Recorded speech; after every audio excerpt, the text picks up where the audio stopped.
Salut Patrice. Salut. On a une réponse vidéo pour toi. Patrice, tu es de Trois-Rivières, 42 ans. Tu t'entraînes en musculation. Tu nous dis recommencer depuis 1 an et demi.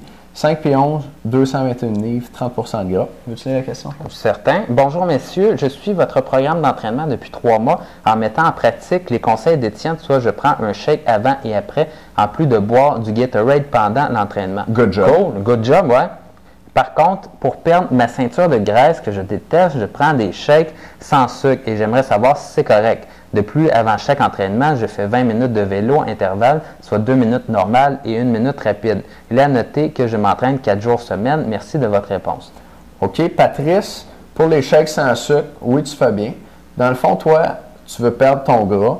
L'important, c'est que tu maigrisses, right? Si tu veux maigrir, il faut que tu manges moins, il faut que tu perdes du poids. Et puis, une bonne façon de couper les calories pour manger moins, mais c'est d'enlever le sucre. Puis, c'est vrai que dans les shakes, c'est comme des calories vides, c'est juste du sucre qui n'est pas très nutritif. Fait que couper ce sucre-là, c'est correct. J'en mettrais quand même un tout petit peu. Genre, si tu as 40 grammes de protéines dans ton shake ou 50 grammes, ça dépend. Si tu suis mes recommandations, ça va ressembler plus à 50.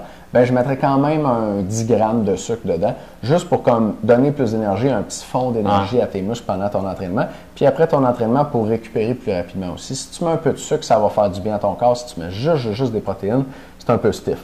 Quoique toi, tu bois du Gatorade pendant l'entraînement. Ouais. Fait que tu aurais ton sucre là. Tu pourrais prendre juste des protéines avant puis après, ton Gatorade pendant, t'es correct. Si jamais tu ne prends pas ton Gatorade pendant, mets-toi 10 grammes avant, 10 grammes après de sucre. Maintenant, pour l'entraînement par intervalle, tu voulais y aller? Ben, l'entraînement par intervalle, c'est bon, mais moi, c'est juste de revenir. Tu sais, des fois, on a des gars qui essaient de faire 2 choses en même temps, prendre de la masse musculaire puis perdre du poids en même temps. Donc, c'est certain là, que pour tes muscles, c'est excellent le shake avant, après le Gatorade, mais dans le reste de ton alimentation, c'est sûr que si ton objectif, c'est de perdre du poids là, dans les prochaines semaines, il faut vraiment que tu coupes ton nombre de calories. Et là, c'est un compromis à faire. Là. Cette période-là est vraiment faite pour perdre du poids, maintenir ta masse musculaire.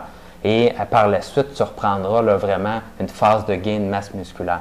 Tout à fait. Tu fais l'un ou l'autre, mais pas les deux en même temps. Pour l'intervalle, c'est bon. Tu me dis 2 minutes normales puis 1 minute rapide. Tes 2 minutes normales, fais-les lentes. Okay? Pour du bon entraînement par intervalle, il faut que ta minute rapide soit dans le tapis.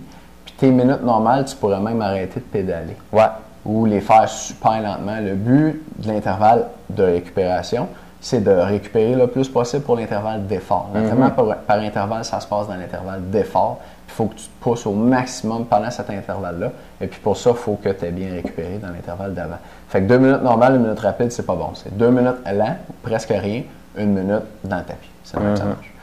Patrice, j'espère qu'on a bien répondu à ta question. Si tu en as d'autres, je ne pas pour nous écrire. Merci d'être membre. On se voit dans une prochaine vidéo. Ciao!